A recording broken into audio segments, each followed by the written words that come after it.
Hello and welcome everybody to our session. We'll be talking about the 10 ABM best practices.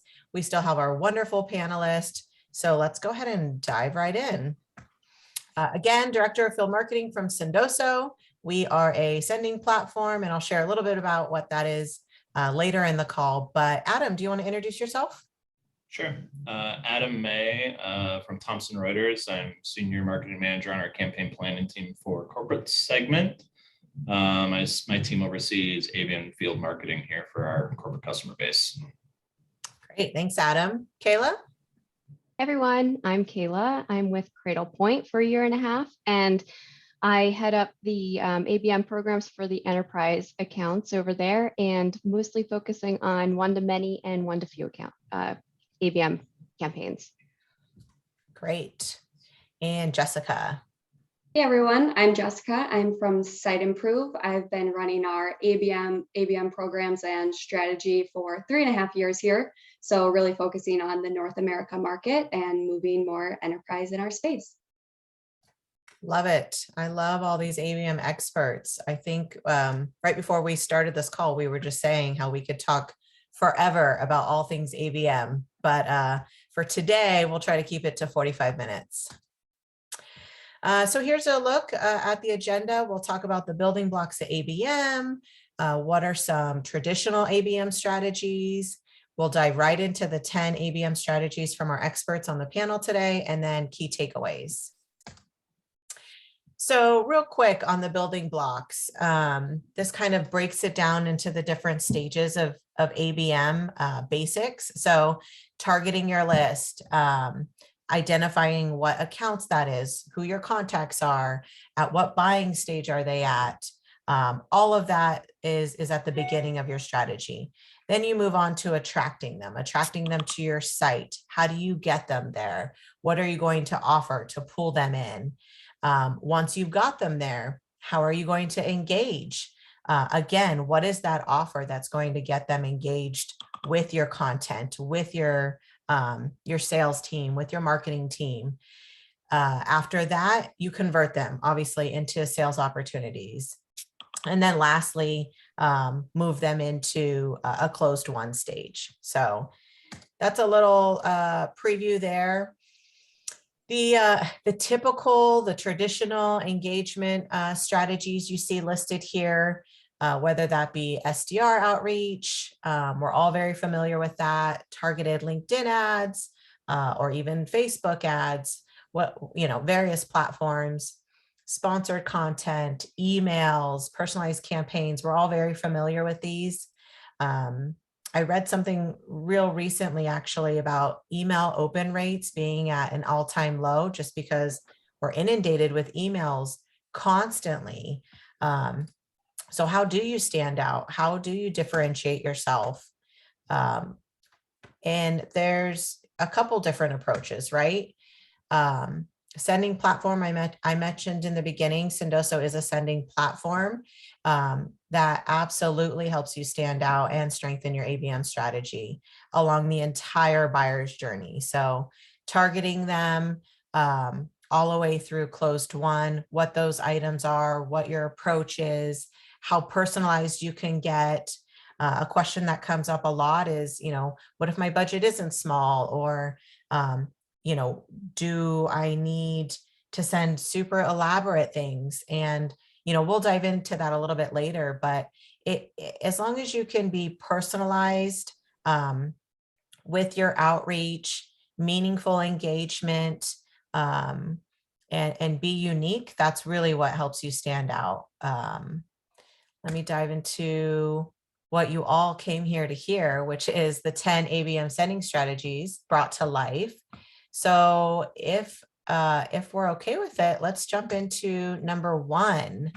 Kayla, can I pass that over to you? Yeah, definitely. So I use data to make all of my marketing decisions. So you can use data to identify your high value accounts for your ABM programs, which are basically just accounts that are going to land you bigger deals. And this isn't your TAM or your target addressable market or any account that you can sell into. It's actually a little bit deeper than that. So it's an ICP, which an ideal customer profile. It's a must-have in ABM. So it narrows that TAM down to a target market. And developing your ICP is a little bit of an art and a science. So you'll not only be pulling like your closed won opportunity reports or any sales and marketing reports, that's the science, but you'll also be conducting interviews with customer success, sales, product marketing, just to understand those nuances that might not be available when you look at the data, and that's the art. And you're probably already using or have an idea of what your ICP is, and you're using this in your demand gen marketing. And I have a stat here from Topo where they found that most organizations actually only pursue 38% of their target account list at any given time. And the way you identify these accounts that you want to go after at any given time is a mix of whether or not the account is a good fit for you and the intent or buying signals that the account might be giving off in the market, and then also engagement between the account and your brand. So that's what I would call, ABM at a high level, and then layering in segments. So clustering these accounts together based off of common attributes that you can really use for highly personalized campaigns. And you can lump them together in any different ways. You could use demographics for like account size or vertical or region, or you can look at technographics or intent topics. And I'll just leave you with one note about this. While marketing uses data to identify the high value accounts, at the end of the day, sales signs off on the list. And this is really important to have that alignment between marketing and sales. Otherwise, the ABM program just won't work.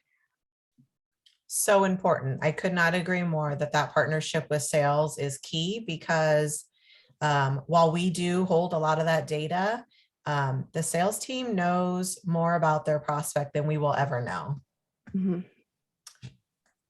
Thank you, Kayla. Let's go into number 2. Select your target accounts. So speaking of selecting your targets, Adam, do you want to walk us through this one? Totally. So one, I appreciate a couple of things that you said, Kayla.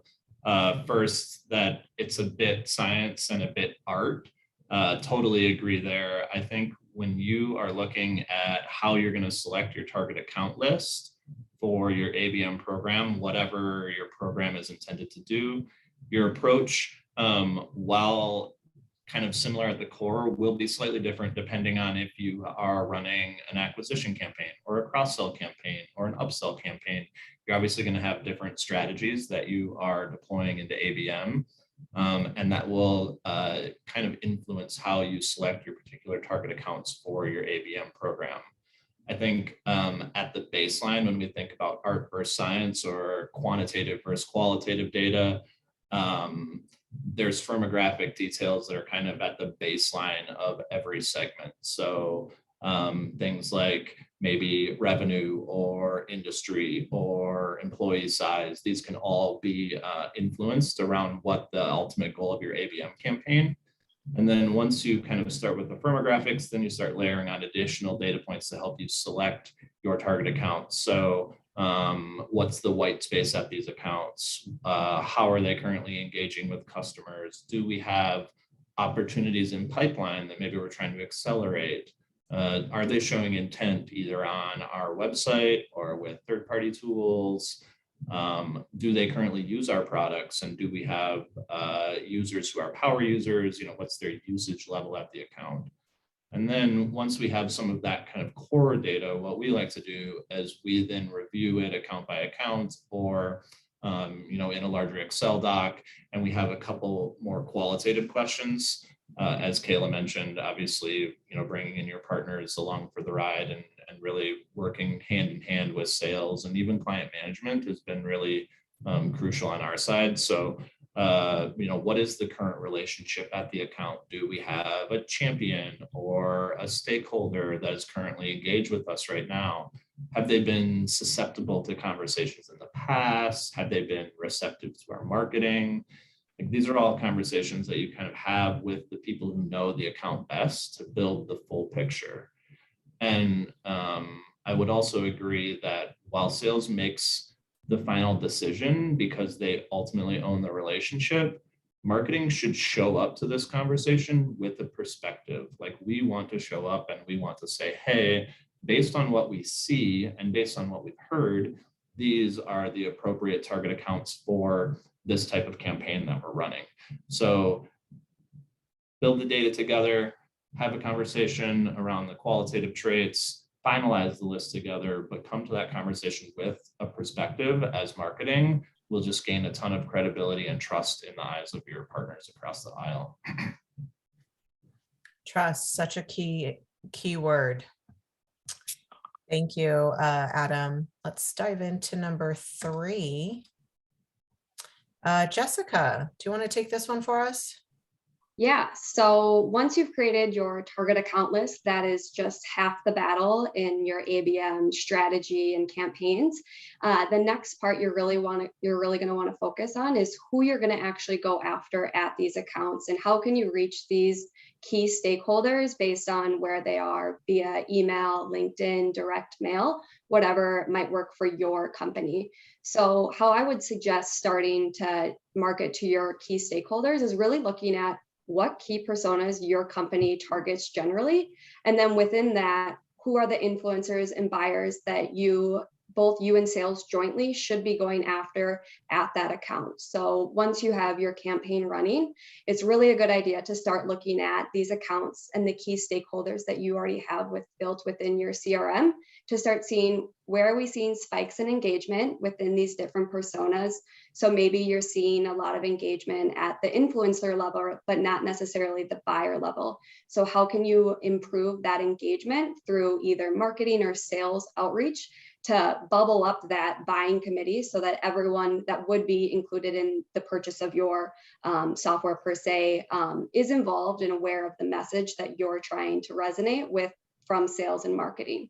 So really researching and building out that buying committee in your CRM can help see that engagement level across the different personas. So I would definitely suggest starting by looking at your CRM. Who do you already have available to market to?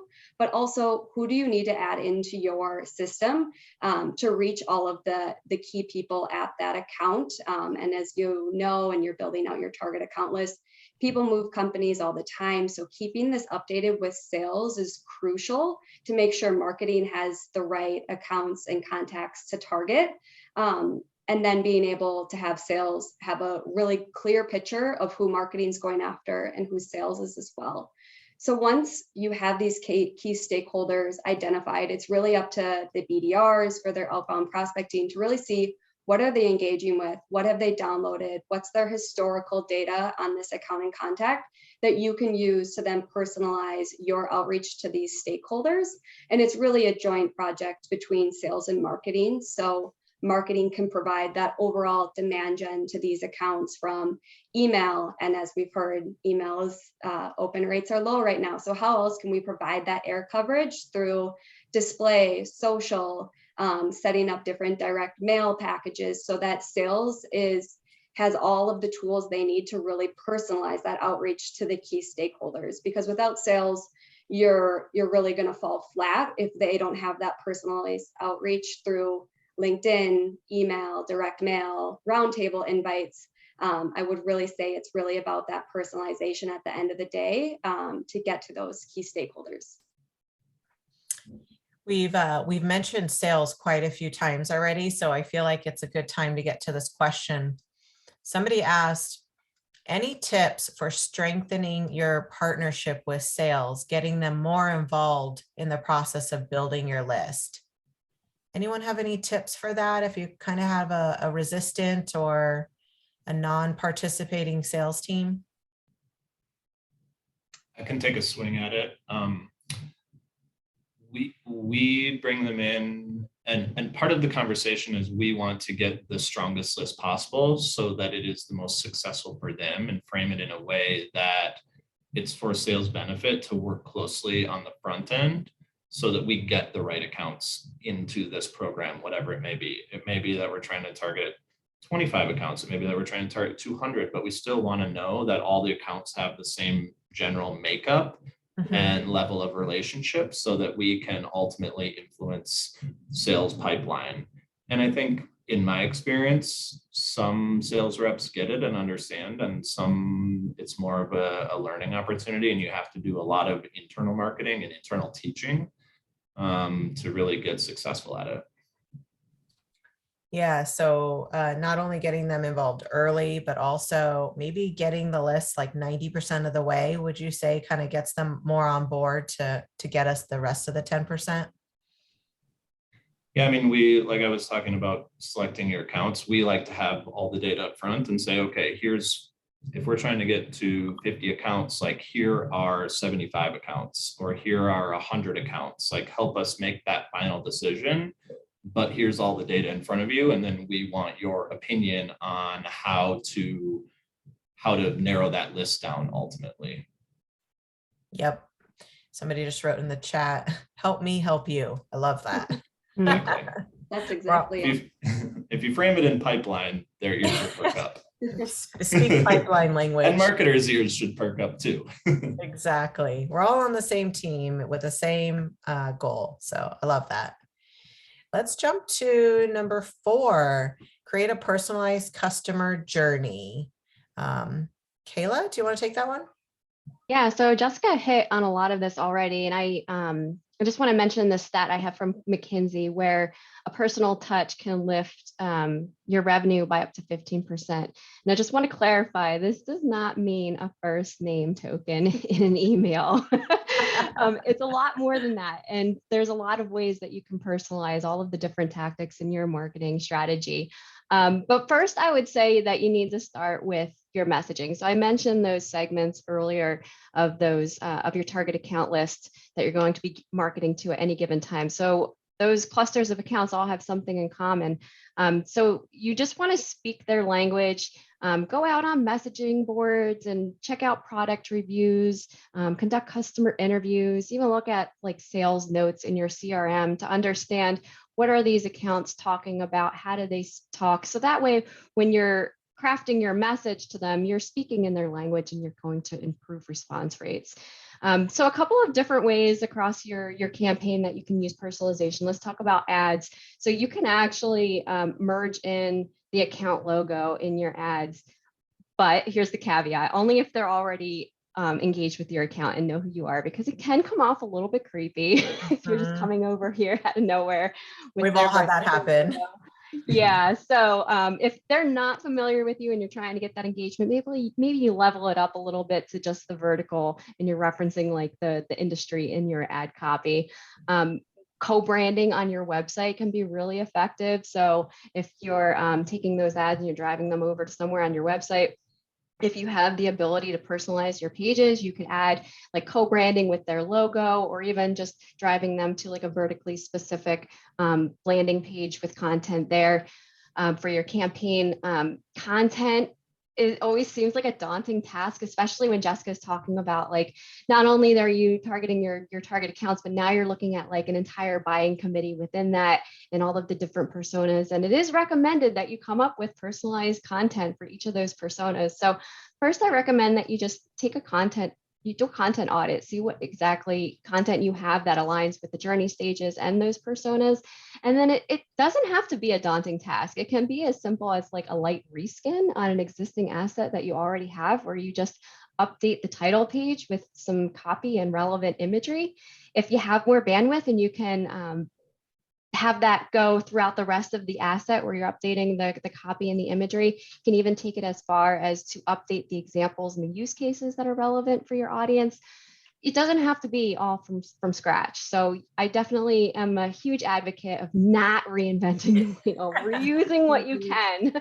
And even your email nurtures. So I know that we're saying that, emails are falling a little bit flat lately, but you can, so you don't want to put as much time and effort into building an entirely new nurture cadence for every single campaign or segment that you have. So you can use marketing automation software to dynamically change out language and content. So try to take advantage of that. Direct mail, of course, you can use personalization for your segment. You can also do the research to look at the person that you want to send this to. If it's just like a one-off, just try to research, what they're actually interested in. That can have a huge impact.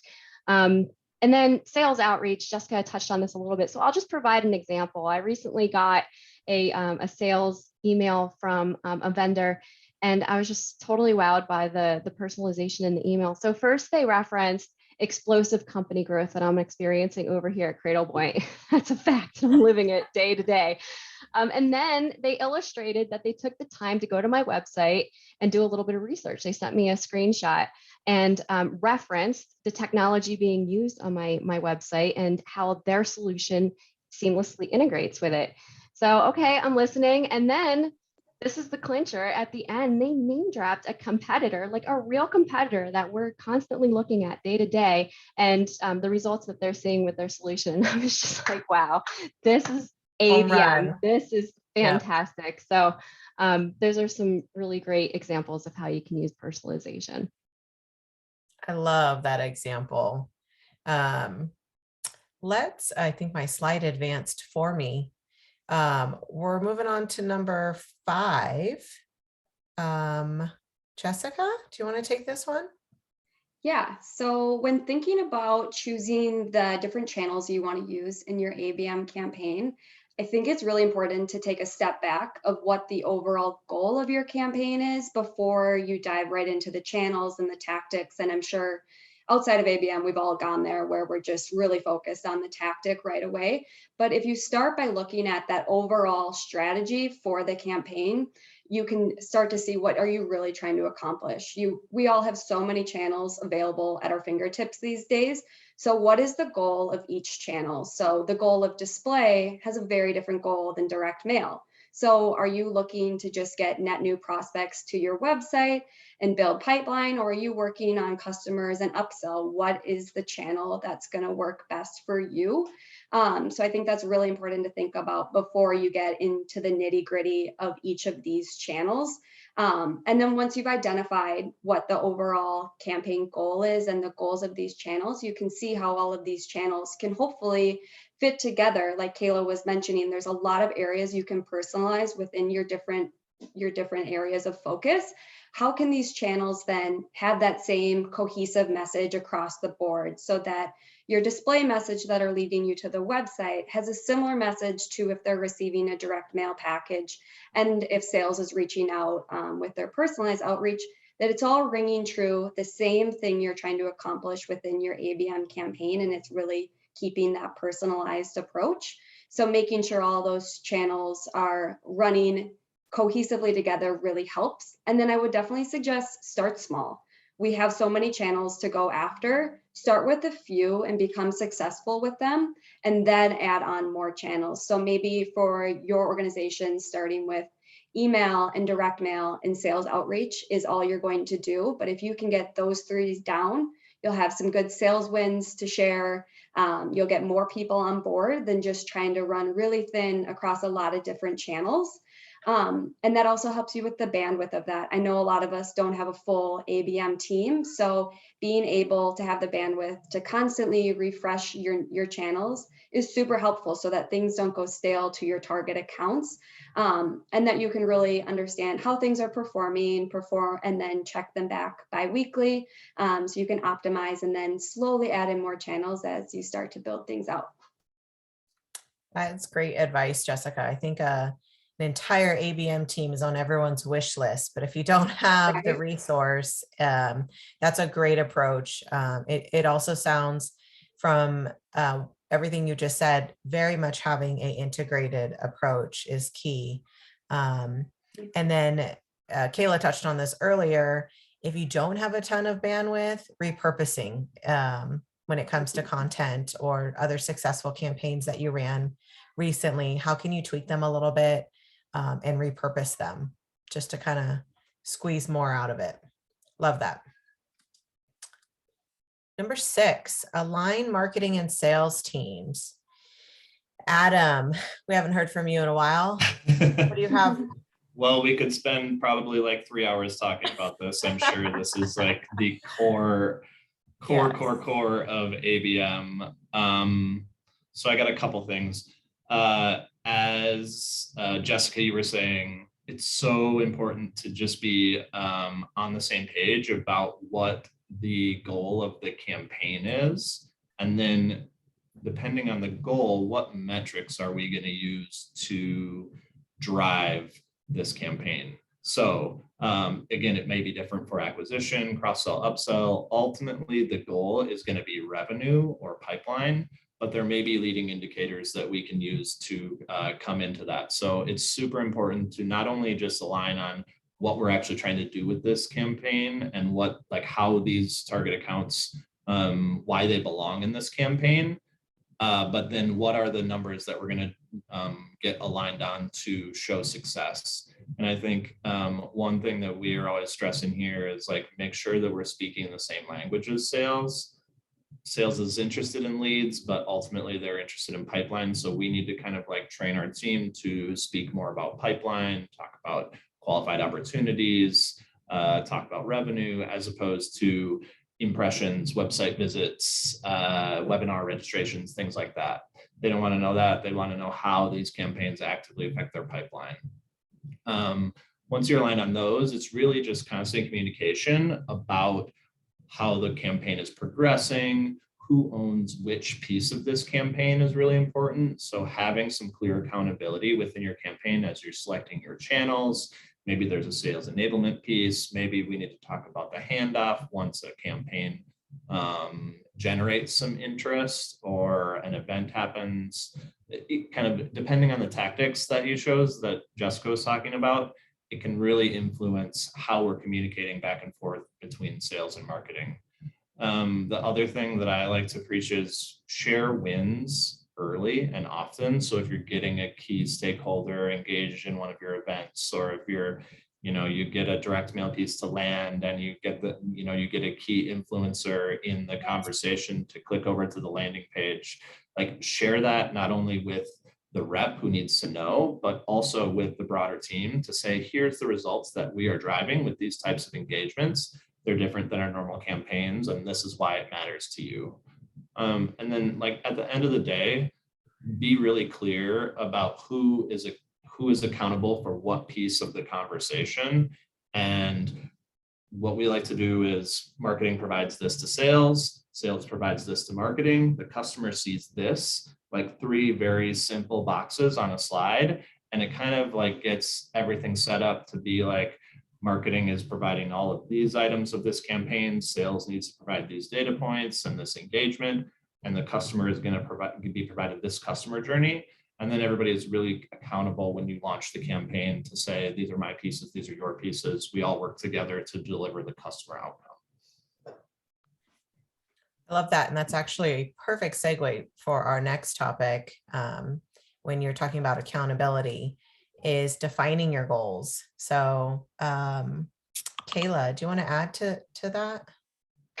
Yeah, so I mean, Jessica started talking a little bit about defining campaign goals and the importance of that before you select your channels. And I would just say that I always like to align my campaign goals with corporate objectives and sales and marketing goals.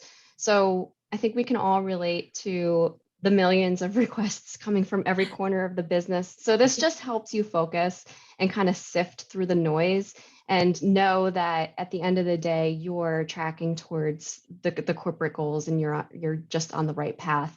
And obviously, once you know what you're trying to achieve, let's just say you're trying to launch an acquisition campaign that's top of funnel thought leadership, and you want to acquire XYZ net new logos, you would identify your KPIs. And I think Adam alluded to this a little bit, where you have short and long-term goals. So especially if you have a longer sales cycle, so your long-term goals are going to be like the revenue and the pipeline, but also just looking at the short-term goals of like maybe getting site traffic and engagement from those new logos. Completely agree. Let's see, what's number 8? We talked about this earlier, building an ABM team. This is like, what is your wish list? What is your dream team? Jessica, what do you think about this? Yes, I have a very large wish list, but I at a smaller company, so we don't have necessarily an ABM team. And I'm sure a lot of companies that are starting out with ABM don't have that ability as well. But it's definitely possible to get your ABM campaigns up and running by just building a team of existing sales and marketing people just from what you have available.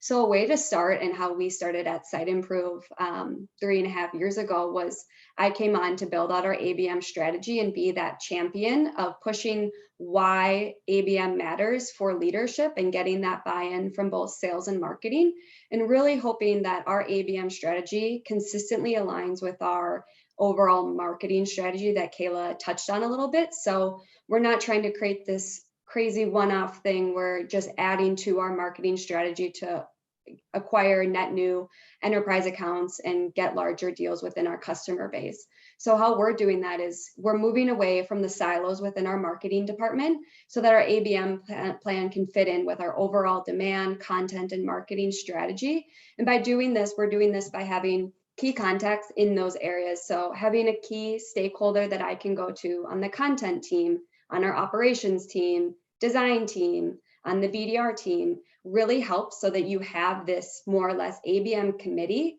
of people that really get ABM and are able to push these campaigns forward with all of the different internal stakeholders it takes to make an ABM campaign successful. And then Adam really touched on it with the sales side of it. Sales they are your biggest champions in creating ABM campaigns. And once they're on board and you are able to flip that funnel of what metrics are really important and the why behind ABM, it will really help your ABM campaigns get off the ground by having them be definitely really integrated into your ABM team. And that's definitely what I would say as far as an ABM team goes. Yeah, and Adam touched on it previously, but just sharing one win with the sales team generally gets them really excited and bought into the entire concept of ABM and how well it can work. Mhm. So thank you, Those follow. Jess. Mhm. How about tip number 9, attract and build relationships from high quality accounts? Adam, do you want to take this one for us? Yeah, definitely. And I think this is really where ABM stands out in the value that it brings to your organization. Helping sales, client management build stronger relationships with that buying committee that's been mentioned a number of times. So the ITSMA rolled out the 3 R's of ABM, which are revenue, relationships, and reputation. So when we're pitching ABM campaigns or plays and the value of them, we're trying to build tactics that drive those 3. But a lot of our tactics are really focused around this relationship and how do we create, especially in today's day and age, as we're all sitting here over Zoom, how do we create unique opportunities for sales and client management to build stronger relationships with the right people at the right accounts that we've spent all this time and energy investing into building our lists. So a couple kind of key points or key tips is really like, don't focus all of your energy on pipeline generation, which is, even if you have a long sales cycle, that might be a short-term relationship play, but also think about how can we position our sales and client managers to build a stronger relationship with stakeholders, executives, et cetera, at the account. This might mean wine tastings or highly personalized campaigns, like Kayla mentioned. Tactics that are not necessarily meant to sell, but truly surprise, delight, or unique opportunities to get exposure to something that the customer may have never had the opportunity to do. So we like to position the sales and client managers as kind of the gatekeepers or the holder of these opportunities. So we do a lot of kind of one-to-one communication from our account teams into our targets, whether they're existing stakeholders or executives that we're trying to build relationships, and really like focus some dedicated energy on identifying new champions reference our data that we've talked about a number of times and see like who are we trying to build additional relationships with in the buying committee to make whatever the current purchase is easier, but then also future purchases. A great kind of practical example of this, of like like a non-salesy campaign element, is at the end of last year, we ran a sending program that was just truly focused on celebrating the year that our customers had. We had 25 target accounts. We did a simple send that included, a little desk plant and a nice handwritten note. But then it was an opportunity for the customer to go to the landing page and kind of make a donation on behalf of their company. We deal with a lot of tax or legal customers, and there's oftentimes thresholds that we can kind of engage on from a price per send or things like that. So we're offering to make a donation on behalf of our customers, and it's not salesy. It's just, hey, congratulations on a great year. And we actually had 17 of 25 target accounts engaged. So it was a truly highly successful campaign that then we share that information back to our sales or client management team to say, hey, XYZ person from your account made this donation on their behalf. Like, this is a great opportunity for you to reach out in the new year to say, hey, thank you for your partnership. Looking forward to connecting the next time. And it spurs additional, ultimately sales conversations, but the marketing tactic is truly non-salesy in its roots. I love that. And it reminds me, actually, I took a call with somebody recently, and in exchange for that, they planted a tree on our behalf. And I just thought, how fun to be helping the environment, and kind of limiting that footprint that we're putting on the environment. Totally.